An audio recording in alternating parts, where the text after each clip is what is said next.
Hey, Gavx here. Today I want to go over my thoughts on like NFL 100 now that it's wrapped up. I want to kind of evaluate the program, what we got with it, is a WL, talk about maybe Legends going forward, what we think is going to happen.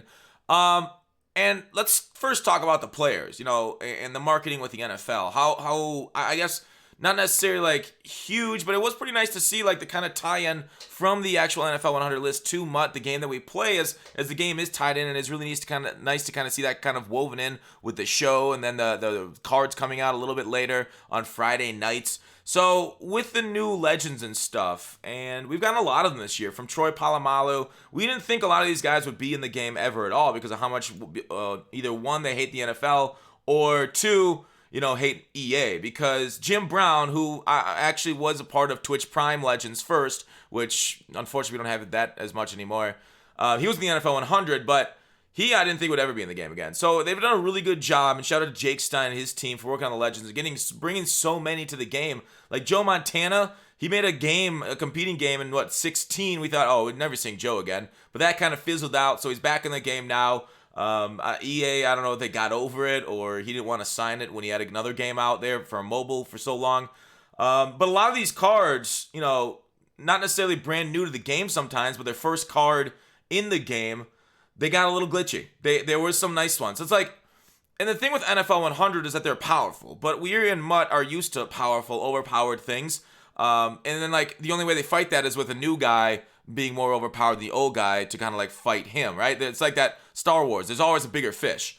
Except like there was a little bit of imbalance in the NFL 100 player selection. Eric Dickerson, the only thing wrong with him is stats. He still would be a great running back as the freight train, right? If they just would have not done that X factor, I think this promo, I would think of it more fondly. But X Factor and Eric Dickerson, it ruined a lot of games for us, right? They just made the stretch meta stronger. He was auto-breaking tackles. You had like three guys around the ball. He'd auto-break the tackles and go for a touchdown. You'd just be like, well, what can I do on run defense any better?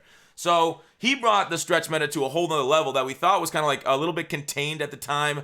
But then Eric Dickerson came out with the X Factor and MUT. Because I know in other things like salary cap, you saw the CJ2K and other fast running backs that made it terrible. But like the other ones, they were really powerful. They were really good. But nothing, I think that was the most overpowered ability. And he's still at 400K with the amount of running backs we have out. You can see they're half the value because of how important that X Factor is. So we also had Moss. They tend to learn their lesson with Randy Moss because they saw Dickerson play out and his Moss chemistry being just so overpowered that you can just chuck it up once, complete it. I'm glad that it went away after one attempt, after one time on the field. Oftentimes now he's more of a distraction that first play because they take their user back and three guys and get around him. You can still catch it there, but you might as well just take your 40 yards on like a slant or a post instead going underneath him. So Moss was super special. Underrated Larry Fitzgerald's double me, of course. The tight end Gonzalez, he was okay. I mean, I didn't really like him as much as a lot of other guys here on the list, but a 66 run block tight end. The thing is like stretch is going to stretch it because it's animation based rather than stat based on stretches. The offensive lineman showed us just how little offensive line matters in this game at the top end of the scales. You're still going to get shed. You're still going to get beat because of their awareness. Going back to the quarterbacks from last night, check out my second channel. I'm having a gameplay on all these things. I put out the Manning from this morning and then Montana in a little bit. Elway and Tom Brady will probably come tomorrow or maybe Monday for Brady. We'll see. So, like, those showing off protected. John Elway being a terrible archetype, strong arm, which is really disappointing to see that he's basically in one of the useless archetypes. But the field generals, it's kind of fun using High Route Master and protected. You can actually sit in the pocket for a little bit. I was able to pick up blitzes. Even though I'm able to pick up blitzes otherwise, it felt like I had a little bit, like an extra half second to a second in the pocket with it. But maybe that may be a placebo effect. But they were pretty glitchy there. So I do like those quarterbacks for sure. The defensive line X factors. Defensive linemen are OP when they have their X factors active, but luckily it's only like a 10-yard thing. And the run stuffing the run stuffing X factor, if that was the ability on these defensive linemen when you put run stuffer on them, I would actually think like then now pass rush chems are balanced with run stuffing chems, right? If you put run stuffer on Mean Joe or any type of defensive lineman right now, the animation is going to take so long that the running back's just going to run past them. The X factor on Mean Joe actually turns him into Mean Joe, and he dominates people. So I feel like we'd have a lot easier time stopping the run or bagging a little bit if we allow our D linemen to have run stuffing chems that worked like the X Factor, because then we're like, all right, stretch, go to his side, you're shut down. It's kind of like going to somebody who like zoned out, throwing at a zoned out side, you shut down. Running at an enforcer with Unfakeable, you're shut down. You're not really making any moves. So it's sad that the run stuffing chems and the run stopping stuff we have in game is so underpowered compared to the pass rushing chems that we got on a lot of these guys, and it's just kind of insane. Lawrence Taylor is still top of the meta, and a lot of these guys will stay top of the meta, which is kind of cool overall. Like, I think having guys with some sticking power that'll play as top end cards for probably another 2-3 months till we get to Ultimate Legends, really these guys, and even maybe into that a little bit, will be there, right? Playoff guys come, Super Bowl guys come. There's like a few that might supersede these players, but these players will be on similar levels, except for maybe the Masters will be overall 2 higher. So overall, the player selection, what they brought in, the actual stats, the abilities, all amazing. The only regret I think we have from this promo is the Eric Dickerson. But I will say good job making pocket passers somewhat relevant. I wish pocket passers had like 4 or 5 chems to better balance them out, because Vic, Lamar, Mahomes, Luck are still better than these guys because of how powerful throwing on the run and getting outside the pocket is in Madden. So I think there needs to be further tuning to the game, but there's a lot of things. We don't want to go into that right now. So with that said, on the players being amazing, bringing them to the game, these solos are freaking like the best solos I think I may have ever seen in Madden Ultimate Team. Like I have a hard time thinking of something better than doing quick moments. The most fun part about solos, about Madden grinding moments, doing them for 6 weeks. You don't time gatekeep them. You know that the issue a lot of people had with MUT 10, which I had. I did all my MUT 10 stuff, so it didn't affect me. But a lot of people had the issue if they had to miss a weekend, they didn't get their MUT 10 card. Now, because you're able to do them over all the weeks,